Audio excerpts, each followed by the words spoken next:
Hello everyone, welcome to bright IQ। तो जैसा कि आप सभी को पता है कि अभी हम लोग JSS CGL में सॉल्व कर रहे सारे प्रैक्टिस सेट पेपर को। ये आपका प्रैक्टिस सेट पेपर 3 का कंप्यूटर का ज्ञान है, जिसमें हम लोग बहुत सारे इंपॉर्टेंट क्वेश्चन को सॉल्व करने वाले हैं बेसिक कॉन्सेप्ट के साथ। इसमें जो आपका क्वेश्चन के साथ जो कॉन्सेप्ट बताया जाएगा ना, यकीन मानिए वो आपका कॉन्सेप्ट जो है आपका एग्जाम पॉइंट ऑफ व्यू से बहुत ज़्यादा इंपॉर्टेंट होना है। तो प्लीज़ वीडियो को बिल्कुल भी स्किप मत कीजिएगा, एंड तक जरूर देखिएगा।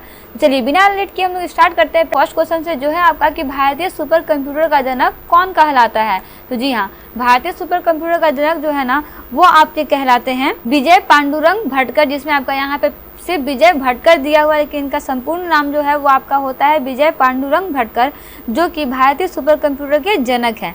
इन्होंने वर्ष 1991 में भारत के पहले सुपर कंप्यूटर, जिसका नाम है परम 8000 का आविष्कार जो है वो किया था। वही नेक्स्ट क्वेश्चन है आपके पास, निम्न में से कौन एक समय में कई उपयोगकर्ताओं को सपोर्ट कर सकता है, बताइए इसमें से कौन है। तो जी हाँ, वो है आपका मिनी कंप्यूटर। मिनी कंप्यूटर एक ऐसा कंप्यूटर होता है जो एक समय में कई उपयोगकर्ताओं को सपोर्ट कर सकता है। वही नेक्स्ट क्वेश्चन है आपके पास कि कौन सा कंप्यूटर का घटक यानी उसका भाग नहीं है। तो बताइए इसमें कौन सा कंप्यूटर का भाग नहीं है। तो जी हाँ, वो है आपका बेसिक यूनिट। बेसिक यूनिट जो है वो आपका कंप्यूटर का भाग नहीं है, जबकि आपका इनपुट यूनिट हो गया, आउटपुट यूनिट हो गया, मेमोरी यूनिट, ये सारे आपके कंप्यूटर के ही भाग हैं। वही नेक्स्ट क्वेश्चन है आपके पास कि GUI का शब्द विस्तार क्या होता है। तो जी हाँ, GUI का शब्द विस्तार जो है वो आपका होता है ग्राफिकल यूजर इंटरफेस। क्या होता है? ग्राफिकल यूजर इंटरफेस होता है, जो एक प्रकार का क्या होता है यूजर इंटरफेस होता है ना, जिसके द्वारा लोग कंप्यूटर कीबोर्ड के अलावा अन्य प्रकार के संपर्क यानी कम्युनिकेट करने में सक्षम होते हैं। वही नेक्स्ट क्वेश्चन है आपके पास कि निम्नलिखित में से कौन एक इनपुट डिवाइस नहीं है नहीं है पूछा गया। तो जी हाँ, आपका जो इनपुट डिवाइस नहीं है वो है आपका प्लॉटर। प्लॉटर जो है वो आपका एक इनपुट डिवाइस नहीं है, जबकि यहाँ पे जितने भी ऑप्शन दिए हुए हैं ये सारे आपके एक इनपुट डिवाइस है। ठीक है, वहीं आगे बढ़ते हैं, देखते हैं इसका नेक्स्ट क्वेश्चन जो है आपका कि लेज़र प्रिंटिंग का ऐसा नाम क्यों पड़ा, यानी कि लेज़र प्रिंटिंग नाम जो है वो क्यों पड़ा। तो देखिए इसलिए इसका पड़ा क्योंकि इसमें प्रिंटिंग के लिए लेज़र किरणों का उपयोग जो है वो किया जाता है, इसीलिए इसका ये नाम पड़ा। विस्तार से समझते हैं इसको। तो इसमें आप ये चीज़ को याद रखिएगा कि लेज़र प्रिंटर जो है वो आपका एक हाई स्पीड वाला पेज प्रिंटिंग होता है। इसमें बेसिकली क्या होता है कि लेज़र बीम जो आपका फोटो कंडक्टिव ड्रम होता है, जिसे प्रकाशीय ड्रम कहते हैं, तथा आवश्यक स्याही टोनर जो होता है इसका प्रयोग इसमें किया जाता है। और बेसिकली इसमें आपका एक अच्छा बात ये भी होता है कि इसमें आपका प्रिंटिंग कॉस्ट जो है वो आपका बहुत कम होता है। वही नेक्स्ट क्वेश्चन है आपके पास कि गट्टर मार्जिन क्या होता है। तो जी हाँ, गट्टर मार्जिन जो होता है ना वो आपका एक तरह का मार्जिन होता है। कैसा मार्जिन होता है? तो जी हाँ, ये मार्जिन होता है जो कि आपका प्रिंटिंग करते समय पेज की वाइंडिंग साइड में जोड़ा गया मार्जिन होता है। ठीक है, छोड़ा गया मार्जिन, यहाँ पे जोड़ा गया लिखा है, छोड़ा गया मार्जिन होना चाहिए ना, तो ये आपका छोड़ा गया क्या होता है? मार्जिन होता है। वही नेक्स्ट क्वेश्चन है आपके पास कि ऑपरेटिंग सिस्टम डैश सॉफ्टवेयर का सबसे सामान्य प्रकार होता है। तो जी हाँ, ऑपरेटिंग सिस्टम जो होता है ना वो आपका सिस्टम सॉफ्टवेयर का सबसे सामान्य प्रकार होता है। ठीक है, इसे याद रखिएगा ना। और बेसिकली सिस्टम सॉफ्टवेयर जो होता है ना वो कंप्यूटर के हार्डवेयर को नियंत्रित अथवा संचालित करने में सक्षम होता है।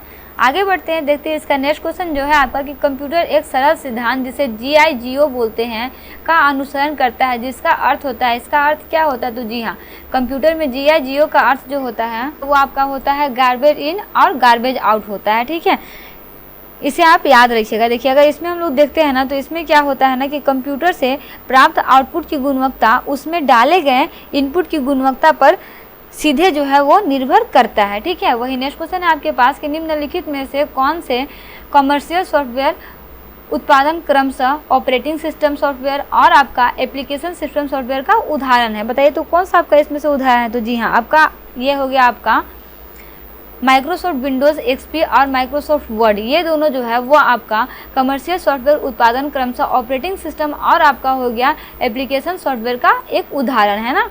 वही नेक्स्ट क्वेश्चन है आपके पास कि कंप्यूटर भाषाओं को मुख्यतः कितने वर्गों में बांटा गया है। बताइए तो कितने वर्ग में बांटा गया है। तो जी हाँ, कंप्यूटर भाषाओं को बेसिकली 2 वर्गों में बांटा गया है ना, पता है ना आपको। वहीं आगे बढ़ते हैं, देखते हैं इसका नेक्स्ट क्वेश्चन जो है आपका कि आपका निम्नलिखित में से किस नेटवर्क टोपोलॉजी में प्रत्येक कंप्यूटर और नेटवर्क डिवाइस एक ही केबल से जुड़े होते हैं। बहुत इजी क्वेश्चन है ये, मैं आपको एक सेट पेपर में बताई हूँ जो आपका सेट पेपर 1 है, ठीक है। इसमें आप देख लीजिएगा ना, लिंक डिस्क्रिप्शन बॉक्स में दिया हुआ है। सारे सेट को आप स्टडी कीजिए, सारा सेट आपका बहुत ज़्यादा इंपॉर्टेंट है। यकीन मानिए अगर आप 10 सेट पेपर को सॉल्व कर लेते हैं ना, जो मैं आपको 10 सेट पेपर बताने वाली हूँ, तो 10 सेट पेपर को सॉल्व करने के बाद में आप किसी भी सेट पेपर को लेके बैठिए, उसमें से मैक्सिमम क्वेश्चन जो है ना आप सॉल्व कर पाइएगा। मैं सब नहीं बोल सकती हूँ, लेकिन हाँ मैं मैक्सिमम बोल सकती हूँ कि जितना ज़्यादा क्वेश्चन होगा ना आप सॉल्व कर पाइएगा, क्योंकि मैं आपको सिर्फ क्वेश्चन ही नहीं बताती, क्वेश्चन से जुड़े जितने भी बेसिक कॉन्सेप्ट होते हैं ना वो भी मैं आपको क्लियर करने का कोशिश करती हूँ, ताकि अगर आपका कभी कॉन्सेप्ट से क्वेश्चन आया ना तो आप कभी भी घबराओ नहीं, आसानी से बना लो। तो देखिए इसमें आपका क्या होता है, बस टोपोलॉजी होता है ना। बस टोपोलॉजी में क्या होता है कि प्रत्येक कंप्यूटर जो होते हैं वो नेटवर्क डिवाइस एक ही केबल से जुड़े होते हैं।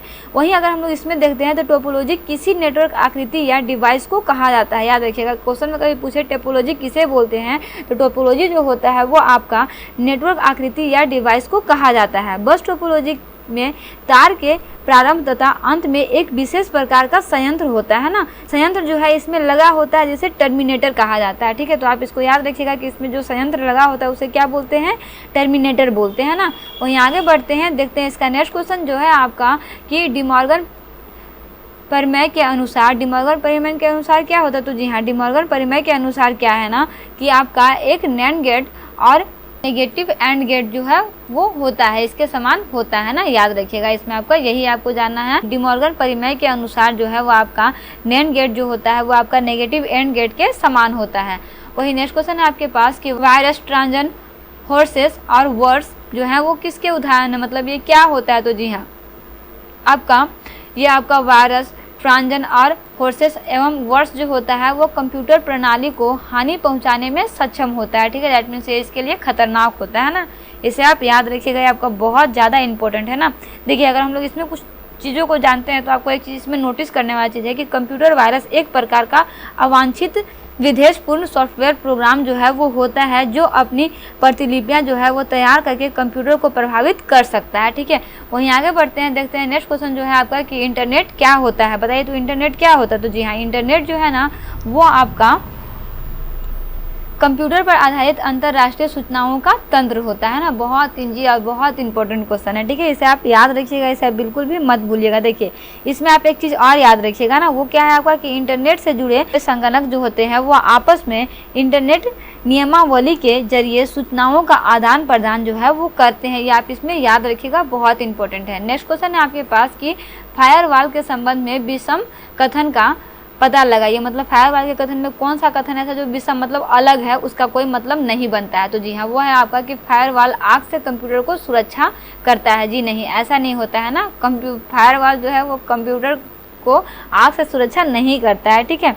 इसमें अगर आपको ये चीज़ याद रखना है तो आप ये चीज़ याद रखिएगा कि फायरवॉल जो है वो मुख्यतः नेटवर्क सुपर प्रणाली होता है, ठीक है। इसमें आप ये चीज़ याद रख सकते हैं कि आपका क्या होता है, एक नेटवर्क सुपर प्रणाली होता है, जिसमें ये जितने भी आपके टॉपिक दिए हुए हैं वो सारा का सारा जो आपका तीनों ऑप्शन है ना वो इसमें होता है, ठीक है। वही नेक्स्ट क्वेश्चन है आपके पास कि MS वर्ड के टेक्स्ट डॉक्यूमेंट को संपादित करते समय कॉपी और पेस्ट करने के लिए क्रमशः ये संयोजन कुंजियाँ प्रयुक्त होती है, बताइए क्या होता है, तो जी हाँ हम लोग कॉपी करने के लिए Ctrl+C करते हैं और उसे पेस्ट करने के लिए Ctrl+V करते हैं। दैट मीन्स करेक्ट आंसर क्या हो जाएगा, ऑप्शन बी ना।